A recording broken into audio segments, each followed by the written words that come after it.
CTET की तैयारी करने वाले अभ्यर्थियों के लिए मैं पूरी प्लान इस वीडियो में लेकर आया हूं दोस्तों। जो भी अभ्यर्थी 1 महीने में तैयारी करके अच्छा नंबर लाना चाहता है तो वो इस वीडियो को देख लेगा, इसको फॉलो कर लेगा। इसमें जो मैं बताया हूँ उस हिसाब से पढ़ेगा लिखेगा तो ये बात सही है कि 1 महीने में भी अच्छा नंबर आ सकता है। तो डिटेल में हम लोग चलते हैं, इसको समझते हैं। तो सीटीईटी ये पेपर दोनों के लिए है। सीटीईटी पेपर फर्स्ट और सेकंड के लिए है, और यह रणनीति सीटीईटी एस्पिरेंट्स के लिए है जो कम समय में ज़्यादा स्कोर चाहता है। टारगेट यहाँ पे रहेगा 120 से लेकर 135 तक स्कोर इतना आ जाएगा। अगर जिसको वो सोचता है कि कम से कम 90 नंबर आ जाए तो भी इस ढंग से पढ़ेगा तो 90 ही क्या, इससे अधिक नंबर आएगा। और मैंने जैसे पढ़ के अच्छा नंबर लाया था वो सब इसमें बताया हूँ। तो ये हो गया। अब हम लोग चलते हैं दूसरे स्लाइड पे। देखो, कुल समय 30 दिन का है और इसको 30 दिन में हम लोग जो भी तैयारी करेंगे 4 स्टेज में करेंगे, 4 चरणों में करेंगे। तो चरण फर्स्ट को समझते हैं पहले। चरण फर्स्ट में करना क्या है? चरण फर्स्ट दिन 1 से 7 दिन तक ये करना है। जैसे सिलेबस को समझना है, बेसिक क्लियर करना है। 2 काम सबसे पहले करना है। 1 हफ्ते के अंदर ये काम करना है, सिलेबस को अच्छी तरीके से समझ लेना है। ये तो 1 दिन का काम है।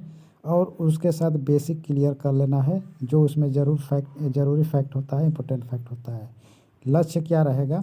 पूरा सिलेबस समझना और बेसिक कॉन्सेप्ट मजबूत करना। अब यहाँ पे हम लोग आ जाते हैं पेपर फर्स्ट के विषय के बारे में। तो सीडीपी से पूछा जाता है 30 क्वेश्चन। बाल विकास के सिद्धांत यहाँ पे इम्पोर्टेंट टॉपिक हो जाएगा। उसके अंतर्गत पियाजे, वाइगोस्की और कोहलबर्ग को खूब अच्छी तरीके से पढ़ना होगा, क्योंकि यहाँ से 40 से 45% क्वेश्चन यहीं से बन जाता है। यहीं से थ्योरी भी बन जाती है, पेडागोजी बन जाता है। मतलब कंटेंट एंड पेडागोजी इसी से, इन्हीं 3 मनोवैज्ञानिकों से जोड़कर क्वेश्चन पूछ देता है। इसके साथ ही साथ समावेशी शिक्षा को पढ़ना पड़ेगा खूब अच्छी तरीके से समझते हुए। भरपूर टाइम है दोस्तों, अभी भी बहुत ऐसा नहीं है कि कम टाइम है, इतने टाइम में भी पास किया जा सकता है। इसके साथ ही साथ अधिगम एवं प्रेरणा पढ़ना पड़ेगा। ये सब तैयार कर लेना होगा। ये मैं जो भी बता रहा हूँ ये 1 हफ्ते के अंदर ये सब करना है। अब आ जाता है लैंग्वेज फर्स्ट, हिंदी। हिंदी में व्याकरण को मजबूत करना है। व्याकरण में बहुत डीपली क्वेश्चन नहीं पूछ देगा। कोई जैसे गद्यांश लिखा रहेगा उसी गद्यांश से कोई वर्ड निकाल कर या फिर कोई वाक्य निकाल कर उसमें पूछ देगा, समास वगैरह ये सब पूछ देता है। अपठित गद्यांश तैयार करना है, उसको कैसे हल करना है, कैसे हल किया जाता है, ये सभी तरकीब अपना लेना है। अब यहाँ पे एक तैयारी और करना होगा, भाषा शिक्षण के सिद्धांत। ये बहुत इम्पोर्टेंट है, ये पढ़ लेना है। अब वैसे ही जब हिंदी तैयार हो जाएगा तो हिंदी के ही पैटर्न पे इंग्लिश का रहेगा, चाहे संस्कृत का भी रहता है। मतलब हिंदी तो रहेगा ही, ये सेकंड, वो तो फर्स्ट लैंग्वेज में आ जाएगा। सेकंड लैंग्वेज में आता है इंग्लिश या फिर संस्कृत या फिर कोई अदर लैंग्वेज। तो जब हिंदी हो गया तो वैसे ही संस्कृत रहता है। तो इसमें क्या करना होगा? टेंस को तैयार करना है, वॉइस को, नरेशन को, और इसके ही साथ पेडागोजी तैयार करना पड़ता है। तब जाकर ये अच्छी तैयारी हो जाएगी। अब इसके बाद हम लोग जानते हैं, देखते हैं कि मैथ और ईवीएस को। तो मैथ में क्वेश्चन और टॉपिक जो होता है यहाँ से पूछा जाता है संख्या से, समय से, पैसा से, भिन्न से। कभी कभी तो ये पूछ देगा कि 10 मिलियन में क्या होता है। 10 मिलियन में क्या होता है? 1 करोड़, 10 करोड़, 10 अरब, 1 लाख, जो भी है, मतलब ऐसे पूछ दिया था। ये भी थोड़ा सा ध्यान देना पड़ेगा। ईवीएस में ये इम्पोर्टेंट सभी टॉपिक्स है, जैसे परिवार है, पर्यावरण और विज्ञान, इसके बारे में पढ़ना पड़ेगा, यहीं से क्वेश्चन बनता है। दोस्तों ये ध्यान रखना, सिलेबस भले ही बड़ा हो लेकिन सभी टॉपिक से क्वेश्चन नहीं पूछा जाता है, ये बात सच है। सभी टॉपिक से नहीं पूछा जाता है, कोई इम्पोर्टेंट उसमें टॉपिक होता है, वहीं से क्वेश्चन बनता है। अब क्या करना है कि रोज़ 6 से 7 घंटा पढ़ना है। इससे अधिक पढ़ सकते हो तो पढ़ लेना, क्योंकि जब 30 दिन है, किसी किसी को तो 30 दिन बहुत ज़्यादा लग रहा होगा, किसी किसी को 30 दिन बहुत कम लग रहा होगा। तो जिसको कम लग रहा होगा तो थोड़ा सा क्या होगा कि ज़्यादा जब पढ़ेगा तो आसानी से सभी टॉपिक क्लियर कर लेगा। ये हो जाएगा। और सुबह में क्या करना होगा कि सुबह में प्रयास करना है, ये मेरा मतलब कि ये मेरी प्लान है कि सुबह में सबसे पहले सीडीपी ही पढ़ना। सीडीपी जब पढ़ोगे तो क्या होता है कि कॉन्सेप्ट जब क्लियर होता है तो अच्छा फील होगा, कॉन्फिडेंस भी आएगा, और फिर 2 घंटे की जगह तुम 3 घंटे 4 घंटे भी अदर सब्जेक्ट को पढ़ सकते हो। शुरू में ही डिफ़िकल्ट सब्जेक्ट पढ़ लिए तो उसके बाद पढ़ने का तो बिल्कुल मन ही नहीं करेगा। तो ये सब करना पड़ेगा, उस हिसाब से मैं इसको प्लान किया हूँ।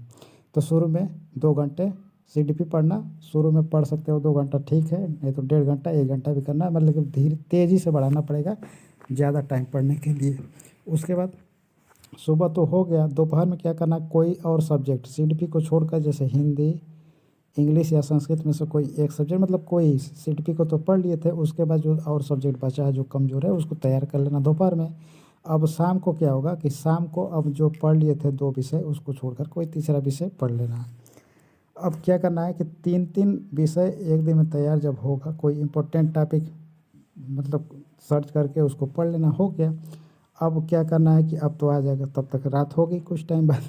रात जब हो जाएगा तो रात में क्या करना, जितना सब पढ़े थे एक दिन में सुबह से लेकर शाम तक जितना पढ़े थे, रात के टाइम उसी को रिवीजन करना है। रिवीजन जब करोगे तो ऑटोमेटिक सभी चीज़ें अच्छा से समझ में आना शुरू हो जाएगा। तो ये पहले दिन के काम में ये सब होगा। ऐसे ही जब 1 हफ्ते करोगे तो इतना अच्छा लगेगा लगेगा कि सीटेट में अच्छा नंबर आ सकता है, ऑटोमेटिक आ जाएगा। पैटर्न यही फॉलो करना, काम अच्छा होगा। अब उसके बाद क्या है, इसके बाद चरण सेकेंड, मतलब कि 1 हफ्ता वो बीत गया। अब बीतने के बाद क्या होगा कि 8वें से 15 मतलब दूसरे हफ्ते के अंदर क्या करना है। टारगेट ये रहेगा कि एमसीक्यू का प्रैक्टिस करना है, ये टारगेट दूसरे मतलब हफ्ते में आ जाएगा। तो उसको उसमें क्या होता है कि बार बार पूछे जाने वाले जो टॉपिक होता है वो नेट से सर्च करना, जहाँ से मतलब खोज सकते हो खोज के लिख लेना, और वहाँ से जो इम्पोर्टेंट है जहाँ से सबसे ज़्यादा क्वेश्चन आया हुआ है उसको प्रैक्टिस करना, लिखना, समझना, और पेपर का लैंग्वेज समझने का प्रयास करना। और सबसे ज़्यादा पूछे जाने वाले टॉपिक में जैसे कि सीडीपी हो गया, सीडीपी में पेडागोजी पर आधारित क्वेश्चन सभी सब्जेक्ट में आ जाता है। तो ये अगर मजबूत कर लिए, जैसे 75 क्वेश्चन जो होता है ये पेडागोजी होता है, और 75 क्या होता है, कंटेंट होता है। मान लो कि कंटेंट में कम जानकारी है तो अगर पेडागोजी में अच्छी जानकारी होगी तो 75 में से 60 लाओगे, 60 जब लाओगे इस 75 में से मान लो 50 ला दिए, 40 ला दिए, मान लो कम मतलब कम लाए 40 ला दिए, तो 60-40 कितना होगा, 100, तो भी तुम पास कर जाओगे जनरल मार्क से। तो ये चीज़ है दोस्तों। मान लो कंटेंट में ठीक हो तो कंटेंट में मान लो कि ला दिए तुम 65, और पेडागोजी में कमज़ोर हो तो पेडागोजी में मान लो ला दिए तुम कितने, 35 ला दिए, तो भी तो 100 हो जा रहा है। कुल मिलाकर दोनों में से कोई एक अच्छी तरीके से तैयार है तो अच्छा नंबर आना तय है। ये हो गया। अब उसके बाद क्या करना है, ये पेडागोजी का काम था। उसके बाद मैथ में कैलकुलेशन, जैसे देखो मैथ जो आता है बहुत ही बेसिक आता है, डिफ़िकल्ट बिल्कुल भी नहीं रहता है पेपर फर्स्ट में। सेकेंड में हो सकता है थोड़ा सा हाई लेवल हो जाता है, लेकिन पेपर फर्स्ट में बहुत आसान आता है। पेपर फर्स्ट में मैथ बहुत आसान होता है। तो उसमें क्या होता है, बस ऐसे दे दिया, मान लो पैटर्न ऐसे, यहाँ पे दाल, सब्जी, रोटी, चावल, मतलब ऐसे दे देता है उसका परसेंटेज, चाहे रुपया लिख देगा तो बोलेगा कि एक दिन में ये इतना खाना खाया उतना खाना खाया। उसको 2 दिन चाहिए 1 हफ्ते का पूछ देगा, वही निकालना पड़ता है, जो कि आसान तो होता है, लेकिन जोड़ तो आसान सबको आता है जोड़, लेकिन समय के अंतर लगाना बड़ी बात हो जाती है। तो इसी में 1-2 मिनट 3 मिनट एक्स्ट्रा लग जाता है। तो इसी को मजबूत करने के लिए अपना कैलकुलेशन तैयार करना पड़ेगा, उसके साथ ही कंसेप्ट भी तैयार रहेगा, कैलकुलेशन ऑटोमेटिक आसान आसान हो जाएगा। अब ईवीएस में जो होता है कि डेली लाइफ बेस्ड क्वेश्चन उसमें पूछा जाता है, और यह अनुभव पर आधारित होता है। बच्चा तो देखा रहता है, समझा रहता है, उसी पर आधारित एक क्वेश्चन पूछा जाता है। लैंग्वेज लैंग्वेज में क्या होता है कि कंप्रिहेंशन और टीचिंग मेथड आता है। यह चाहे किसी भी लैंग्वेज की बात हो, हिंदी, संस्कृत, चाहे इंग्लिश हो, यही पैटर्न रहता है। रोज़ क्या करना होगा, तो रोज़ क्या करना होगा कि हर विषय से कम 50 से 60 क्वेश्चन रोज़ हल कर रहे हैं। क्वेश्चन की बात कर रहा हूँ, सेट की बात नहीं कर रहा हूँ। 50 से 60 क्वेश्चन हल करना, और जो गलत हो जा रहा है गलती की जांच करना, खोजना, समझना, और उस क्वेश्चन को अलग कॉपी में नोट कर लेना। नोट करके उस पे समझोगे कि मतलब कहाँ पे मैंने गलती किया था, क्या इसका आंसर मैं समझ बैठा था और रियल में आंसर क्या था। इस ढंग से और समझने में आसानी होगी, सीटेट निकालना आसान हो जाएगा। अब आ जाएगा तीसरा वीक, 16 से 23 दिन के अंदर। अब टारगेट क्या रहेगा, एग्ज़ाम जैसी प्रैक्टिस करना है, जैसे एग्ज़ाम का कोई मॉक निकाल लेना 150 क्वेश्चन का, उसको हल करना। अपनी देखो टाइम लगा देना, कोई टाइमर सेट कर लेना मोबाइल में, चाहे अलार्म सेट कर लेना 2.5 घंटे के आसपास का, और उतने टाइम में हल करना बैठ जाना। देखना कि मैं कितना टाइम ज़्यादा लिया कम लिया, सही टाइम था, सब पता कर लेना। स्पीड पता चल जाएगी, एक्यूरेसी। लेकिन प्रयास करना कि शुरू में थोड़ा सा स्पीड ज़्यादा रखना, बहुत ज़्यादा नहीं, शुरू में थोड़ा सा मीडियम ठीक ठाक स्पीड रहेगा तो समझ में आता रहेगा। उसके बाद ऑटोमेटिक 2-4 दिन करने के बाद सब सही हो जाएगा, मतलब आसान लगेगा टाइम के अंदर। अब एक टारगेट और रहेगा कि हर दिन एक मॉक तो करना ही है, कम से कम एक मॉक टेस्ट लगाना।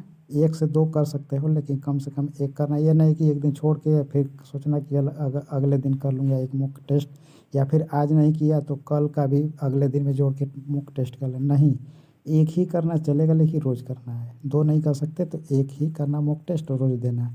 इससे कॉन्फिडेंस बूस्ट होगा। मुख्य रूप से इसमें कॉन्फिडेंस बूस्ट होना ही बहुत बड़ी बात है। और ये तो मैं टाइम बता ही दिया। अब क्या करना है, फिर 2 घंटे क्या करना होगा, एनालिसिस करना। जो हल कर लिए थे क्वेश्चन मॉक टेस्ट, उसको 2 घंटे एनालिसिस करना। क्वेश्चन के पैटर्न पे समझने पे ध्यान देना ज़्यादा से ज़्यादा, और एनालिसिस में वही सब करना होगा। कॉन्सेप्चुअल जो गलती कहाँ हुई थी उसको नोट करना। मैं बताया हूँ कि अलग से कॉपी में नोट करना होगा। जल्दबाजी बिल्कुल नहीं करना है, आराम से उसको हल करना। अगर अभी से आराम, जो कमज़ोर टॉपिक है उसको थोड़ा थोड़ा मजबूत करते रहना है। बाकी जो मजबूत कर लिए है उसको पकड़े रहना है, उसको भूलना नहीं है, उसको रोज़ पढ़ना है। ये ध्यान देना पड़ेगा दोस्तों, कमज़ोर टॉपिक को थोड़ा थोड़ा मजबूती बनाना पड़ेगा। और जो पहले से तैयार है अच्छा से, उसको भूलना नहीं, उसको और मजबूत करते रहना है। क्योंकि नए टॉपिक पे ज़्यादा टाइम देकर अपना जो अच्छी तैयारी है उसको भी ख़राब नहीं करना है। और क्या करना है कि इसी चरण में सीडीपी और पेडागोजी पर विशेष ध्यान देना है, क्योंकि यहाँ से सबसे ज़्यादा क्वेश्चन पूछा जाता है। इस पर विशेष ध्यान देना। मेरे कहने से तो सीडीपी और पेडागोजी दोनों पे मजबूती से ध्यान जब दिया जाएगा तो अच्छी तैयारी हो जाएगी। और जो सिलेक्शन होता है ये सीडीपी और पेडागोजी से ही होता है, क्योंकि पेडागोजी हर एक सब्जेक्ट में पूछा जाता है 15-15 नंबर का। तो ये ध्यान देना पड़ेगा दोस्तों। अब लास्ट वीक है, इसमें क्या करना होगा कि फाइनल रिवीजन करना है सभी सब्जेक्ट का। प्रत्येक दिन करना शुरू कर देना और ज़्यादा से ज़्यादा पढ़ना। मेरी बात समझना अब जाके दोस्तों। मान लो कि कोई एग्ज़ाम 4 महीने लगातार पढ़े, भूलते रहे, पढ़ते रहे, मज़ा भी नहीं कभी कभी आता है। लेकिन इसमें क्या है कि एक ही महीना पूरा मेहनत कर दो 4 महीने के बराबर एक ही महीना में। तो मान लो कि एक ही महीना में जो भी रहेगा, बिगड़ना बनना मेहनत जो भी है, एक महीने में सब कुछ फाइनल रहेगा, वो सही रहता है। देखो फाइनल रिवीजन कर लेना। उसके बाद क्या करना होगा, ऑटोमेटिक क्या होगा, कॉन्फिडेंस। लेकिन कॉन्फिडेंस को हमेशा हाई रखना। नहीं भी आ रहा है प्रश्न तो हल करना, बहुत घबराना नहीं है। नहीं आ रहा है छोड़ देना चलेगा, लेकिन कॉन्फिडेंस को डाउन होने नहीं देना है। ध्यान ये रखना कि मतलब अपने बारे में ये सोचना कि मैं क्वालिफाई कर लूँगा। ऐसे देखो लक्ष्य क्या रहेगा कि भूलना बंद करना है। जब देखो तैयारी अच्छी रहेगी तो ऑटोमेटिक नहीं भूलोगे और याद पक्का रहेगा। तनाव को क्या करना है कि कम करना है। तनाव को कम करना है, ये नहीं कि एग्ज़ाम जैसे ही नज़दीक आता रहेगा और घबराते रहो, पीछे वाला भूलते रहो। नहीं, टेंशन नहीं लोगे और पीछे वाला नहीं भूलेगा। रिवीजन प्रत्येक दिन करना अपना, जो भी मैं बताया हूँ इस वीडियो में, कि जब जैसे कि शाम के टाइम या कि सुबह के टाइम अपना रिवीजन, प्रत्येक सब्जेक्ट का रिवीजन करते रहना। थोड़ा थोड़ा सही रहेगा, भूलोगे नहीं। और शार्ट नोट्स जब लगे कि हाँ यहाँ पे कुछ नई मुझे पॉइंट मिल रहा है, इसके हिसाब से उस पॉइंट को अलग नोट्स जो बताया था उसी में नोट कर लेना है। गलत प्रश्नों पे, जैसे गलती जहाँ पे प्रश्न हो जा रही है वहाँ पे ध्यान देना, उसको समझना कि आखिर में गलती मुझसे हुई क्यों है, मैं यहाँ पे क्या सोच रहा था, रियल में आंसर हो क्या था, ये चीज़ है इसमें।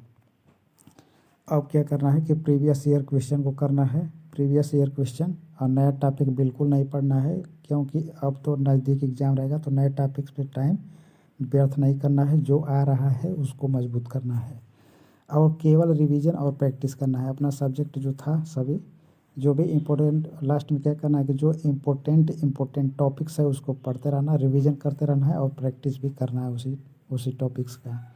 और 1 महीने में चयन के लिए गोल्डन टिप्स यहाँ पे बता दूँ मैं। गोल्डन टिप्स क्या है कि सीटीपी और पेडागोजी को जब मजबूत कर लोगे तो 60% नंबर यहीं पे तैयार हो जाएगा। और गेस को अपने कम नहीं करना है, एक्यूरेसी ज़्यादा से ज़्यादा हाई रखना है और रोज़ 10 से 15 पीवाईक्यू ज़रूर करना है। कम से कम 10 से 15, इससे अधिक कर सकते हो तो कर लेना। तो ये है। अब मैं अपनी तरफ से एक अच्छी तैयारी और बता दे रहा हूँ दोस्तों कि अब क्या करना है। मान लो ऐसे कर लिए तो ठीक है, नहीं कर पाए तो क्या करना है। मान लो कि मैंने जो सब बताया समझ में आया तो ठीक, वैसे भी कर लेना, नहीं समझ में आ रहा है वो ढंग से तो ये ट्रिक काम करना, ऐसे वाला काम करेगा तुम्हें। सिलेबस लेना, सबसे पहले क्या करोगे, सिलेबस लेना और मोबाइल से जो इम्पोर्टेंट टॉपिक्स है सभी सब्जेक्ट से, मान लो कि सीडीपी का इम्पोर्टेंट टॉपिक्स कौन है जो जहाँ से सबसे ज़्यादा क्वेश्चन पूछा गया है अब तक, उस टॉपिक को नोट कर लेना। उस टॉपिक, मान लो कि वैयक्तिक विभिन्नता, मान लो कि टॉपिक निकल के आ गया इम्पोर्टेंट टॉपिक कि वैयक्तिक विभिन्नता से क्वेश्चन बार बार पूछा जा रहा है, तो वैयक्तिक विभिन्नता को नोट कर लेना और उसी का थ्योरी, शॉर्ट थ्योरी निकालना, नोट करना, समझना। फिर उसी के बाद इसी टॉपिक वाइज का मतलब इसी वैयक्तिक विभिन्नता का मॉक टेस्ट देना, एमसीक्यू हल करना, थ्योरी पढ़ना, एमसीक्यू हल करना, ऑटोमेटिक अच्छी तैयारी हो जाएगी। और ऐसे ही सीडीपी के सभी टॉपिक को मतलब जो इम्पोर्टेंट टॉपिक है सभी को करना है। ये तो सीडीपी हो गया, हिंदी का भी ऐसे ही करना, इंग्लिश का ऐसे करना, संस्कृत का ऐसे, जो भी मतलब सब्जेक्ट है बाकी सब्जेक्ट सीडीपी को छोड़ के बाकी 4 सब्जेक्ट, टोटल तो 5 सब्जेक्ट होना है, पाँचों सब्जेक्ट में ऐसे ही करना। जो इम्पोर्टेंट है उसका थ्योरी देखो, मॉक टेस्ट लगाओ, एमसीक्यू हल करो, ऑटोमेटिक ज़बरदस्त तैयारी हो जाएगी। ये एकदम बेहतरीन तैयारी हो जाएगी यहाँ से। और मैं बता दूं और क्या करना हो कि जो अगर तैयारी में अभी कमी है तो क्या करना कि प्रीवियस ईयर के क्वेश्चन जितना हो सके पिछले 8 से 10 साल के 8 से 10 साल का प्रीवियस ईयर क्वेश्चन को बस हल कर लेना। जो मैं ट्रिक बताया हूँ थ्योरी वाला और एमसीक्यू वाला, उस ढंग से काम करना और ये भी काम कर लेना उसी के साथ। वो इससे पहले जो ट्रिक बताया हूँ मतलब ये वीडियो में, उसको छोड़कर अगर उस नहीं समझ में आएगा तो ऐसे काम करना, ऑटोमेटिक अच्छी तैयारी होगी, पास तो हो ही जाओगे। तो ठीक है, आज के लिए बस इतना ही, मिलते हैं अगले वीडियो में, टेक केयर।